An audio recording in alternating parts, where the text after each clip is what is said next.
When I took a very brief look at the video, that it does help the people online if this is off. So I'm going to do that, turn that off.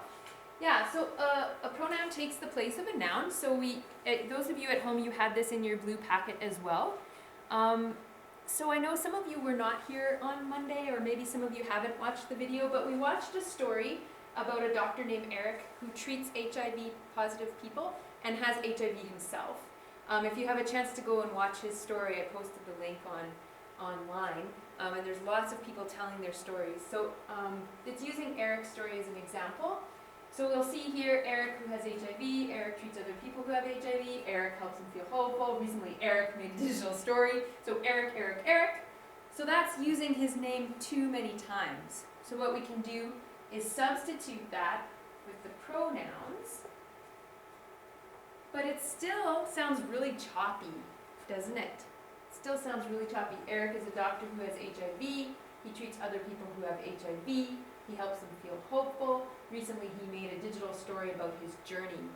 So those are all short little sentences. So if this was our writing, and we were at the editing stage, what could we do, even with this one that has the pronouns in it, what can we do to make that writing flow a little bit more so it wasn't so short and choppy? Well, you could even add different words, right? For sure, you could add different words, or you could combine sentences. So sometimes that's what we need to do in our writing. Can anybody see how we might be able to combine some of those sentences there if we were editing this?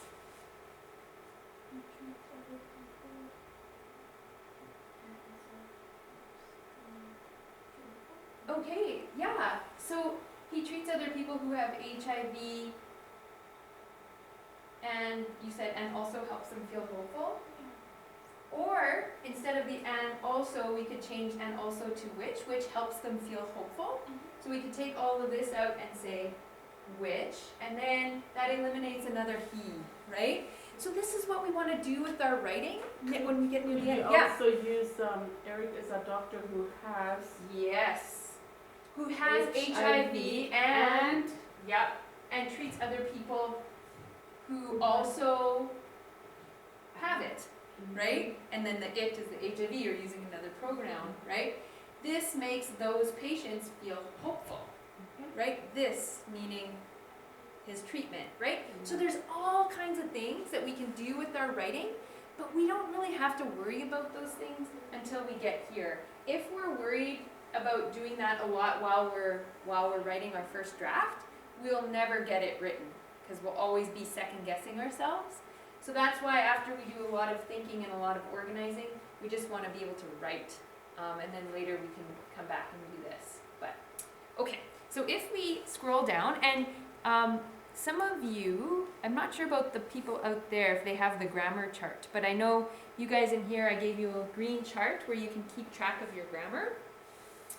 So this is where you would, we'll correct this together, and then you can record your score on your little grammar chart. Now I'm running around the room looking for an eraser. Tanya Tagak. Has anybody ever heard of Tanya Tagak? She's from Nunavut, and she is a throat singer. Has anybody ever heard Inuit throat singing? Yeah, it's like, yeah, it's beautiful. And if you ever want to go and check her out online, type in Tanya Tagak and you'll hear her throat singing, and it's quite beautiful. Okay, so it says to replace the subject in the sentence with the correct pronoun. So we know that the subject comes right at the beginning of the sentence, usually right at the beginning. So let's look at this first one. Tanya Tagak is a singer from Nunavut. Tanya performs a style of music called Inuit throat singing. What did you guys change there? I put she in the second. Yeah. Now again, if we wanted to, we could combine this sentence. How would you guys combine this sentence to make one sentence?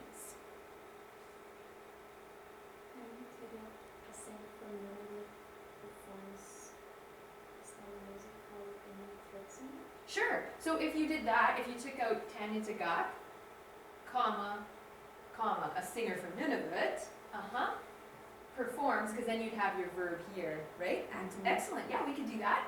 We could also say Tanya Tagak is a singer from Nunavut who performs a style, right? That would work too. Excellent thinking. Okay. Tate Black Bear is from the Lakota Nation. Tate knows 7 words in the Lakota language. Where's your subject that you changed into a pronoun? He. Yeah. He. Yeah. Again, how could we combine this sentence to make a stronger, more complex sentence?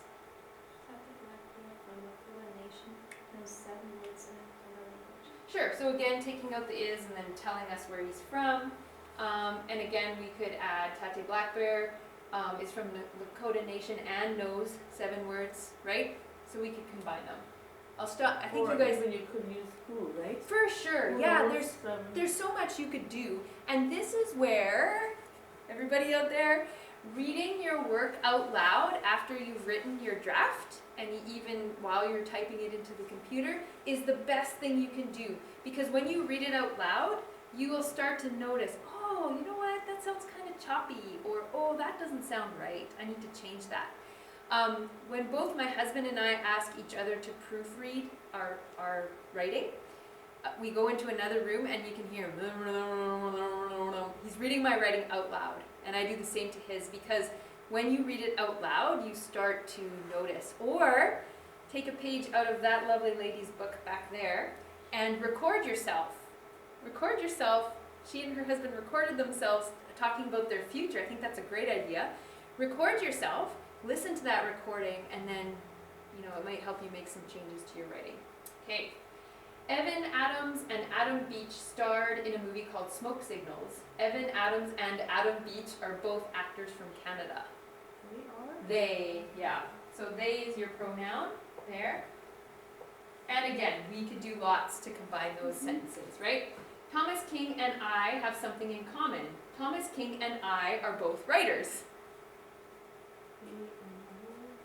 What would we change the Thomas King and I to? We, yeah. And again, it's very choppy, so we could totally do something different. Louis Riel was the father of Manitoba. Louis Riel was also the leader of the Métis people on the Canadian prairies. Thank you. Okay, so I think you get the idea. I'll just do the last 2 just so you can put your little mark into your onto your grammar paper. Coyote and raven are found in many Aboriginal stories. Here's Tanya Tagak, by the way. Coyote and raven are famous for playing tricks on each other. They, yep. Sweetgrass is a sacred plant in First Nations cultures. Sweetgrass is known for its ability to heal and get rid of negative thoughts. Yeah. Good, awesome. So there was one other little activity I was going to give you to do, but I think I'm going to skip it. But I will give it to you in case you want to do it. This is a story from a past class book. I took the author's name off, so it's anonymous. But she's written a story about her father. And one of the problems that I notice in people's writing, not a problem, but one of the things that we can work on, is sometimes we don't struggle with what that exercise just had. That exercise just had the nouns over and over again. What sometimes we struggle with in our writing is too many pronouns. So that we're writing about someone and then we just use he or she or they all the time. And we don't really realize that the reader might not follow if we do that too much, right? So in this piece of writing, you'll notice the person uses my father. And if you scan over this piece of writing, and I'll give it to you later if you want to work with it, do you see father at all again in the writing? Do you see it anywhere else, just by doing a quick scan? Anybody? Nope. No. We have one, my dad. Okay? The rest, let's look at the pronouns. He, he, he, he. I'm not laughing here. He. I'm not criticizing this person's writing either, because this is what happens, right? I do this too, where I will write and I'll say what my subject is at the beginning, but then I will use too many pronouns.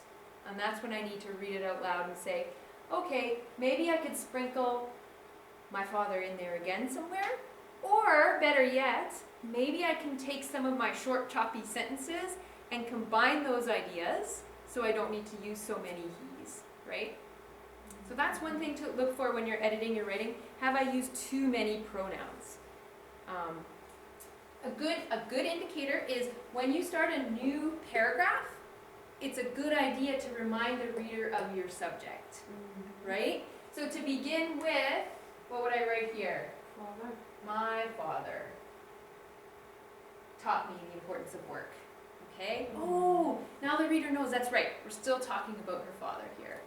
Where it gets really complicated is if you start talking about a bunch of people, and then you just use he, she, or they, and then the reader gets a little confused.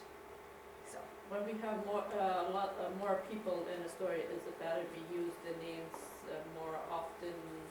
I always say in the paragraph, if there's a paragraph that doesn't have the person's name in it and it's all about them, it should have it at least once in there somewhere, and at the beginning, usually at the beginning, right? Another indication, if there's too many pronouns being used, it's probably an indication that the sentences are pretty short as well, that we want to try doing some of that combining that we just practiced a little bit. If you want to take a look at this later, if it's something you want to do in your extra time and try and edit this piece of writing and how you would change it around, I'll tell you, it's always easier to edit someone else's writing than your own. That is for sure, right?